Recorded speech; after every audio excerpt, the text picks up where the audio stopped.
Terima kasih Tuan Pengerusi. Saya sebut dua perkara sahaja, perancang strategik dan pun matrade. Hari ini sangat tertarik ialah satu laporan dalam Malaysia Insider dengan tajuk Malaysia's Next Export. Apa Malaysia's Next Export? Mates. Mates itu matrade. Mates. Dan dengan izin, the nation's mismanagement of talent could have serious repercussions not only on its ambitions to become a high-income economy on par with that of developed nations, but could also lead to fall further behind even its counterparts in the region. Head of Research at Coston Smith Assets Management, Lim Si Ching, recently did a tour of Southeast Asian countries and came away sufficiently impressed that he feels Malaysia may soon be found lagging behind its neighbours it was once head of. Dan lompat ini, I give it a 70% chance that Malaysia will be exporting meats in 20 years. I wouldn't be surprised if that happens unless we get our act together. Dan Lim is not the only one who is worried about Malaysia's talent issues, and there has been warnings from other parties as well, including the World Bank and the Malaysian Employers Federation, MEF. MEF Executive Director Haji Samsudin Badin says that Malaysia is currently a net exporter of talent with outflows exceeding inflows. Ini sangat mustahak bahawa mengenai strategic planning. Are we going to end up akhirnya sebagai exporter of talents?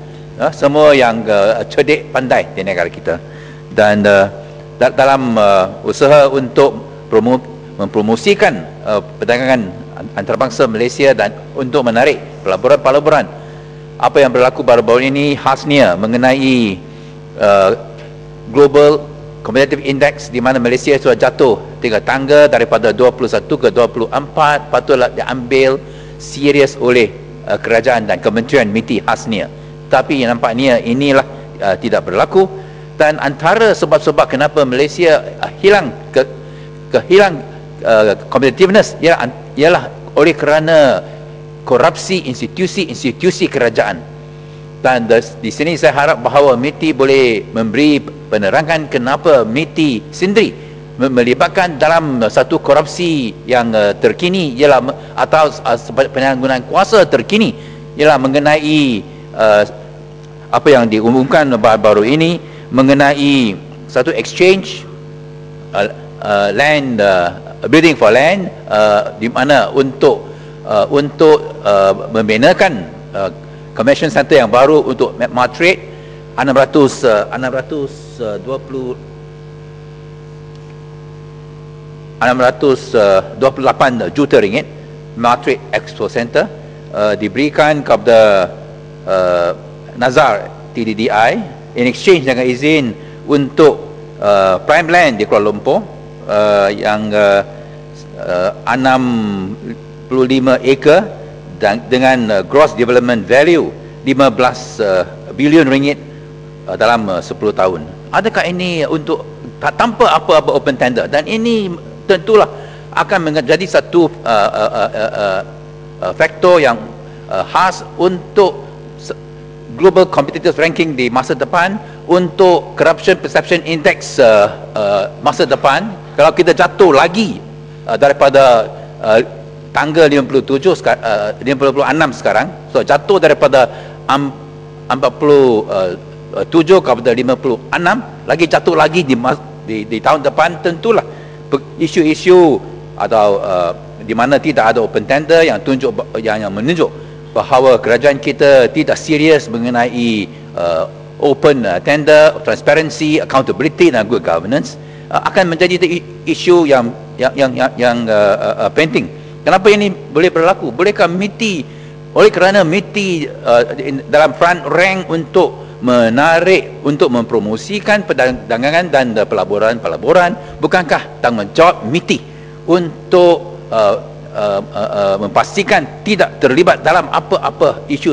skandal semacam ini?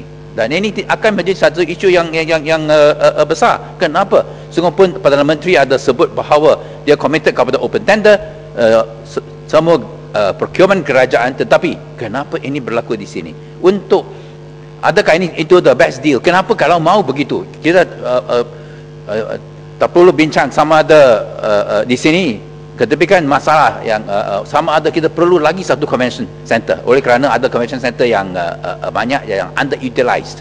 Dan kenapa kalau mau satu MITI convention center, satu expo center, bukanlah melalui open tender, get the best deal dan untuk negara, untuk rakyat. Kenapa? Adalah itu direct nego dengan Nazar, DI, dan kita tahu bahawa latar belakang Nazar yang ada dapat kepentingan yang begitu banyak daripada APAP. Sebenarnya Nazar Group adalah dinamakan, saya pernah namakan Nazar Group sebagai Raja AP, antara Raja AP, dan dalam 20 tahun ini dapatlah berbilion-bilion ringgit faedah oleh kerana dapat pro rata average 10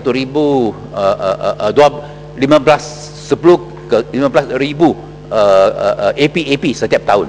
Dan kenapa sekarang adalah nampak ni ada lagi special treatment, layanan yang khas dan menentang kepentingan negara ini. Dan pun Matrade, kita tahu bahawa bangunan Matrade apabila dibina adalah melalui satu proses yang skandalous. Matrade yang sepatutnya dibina dengan harga 167 juta ringgit dan patut disiap dalam tahun 1997, ambil lewat 10 tahun, dan harga ada naik daripada 167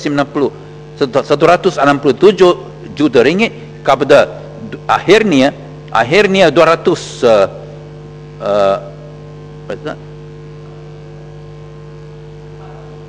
280 juta ringgit. Lebih daripada begitu tinggi itu tahap. Adakah ini akan berlaku? Sungguh pun ada building for land. Adakah kita lihat satu repeat di mana expo center ambil 10 tahun tetapi development dalam prime land itu dengan cepat, dan gross demand value boleh didapat dalam 10 tahun.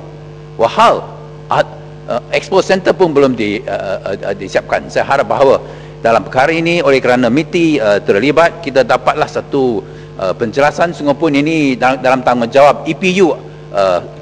Saya tahu bahawa, tetapi oleh kerana MITI yang terlibat, kenapa MITI tidak ambil tindakan supaya menasihatkan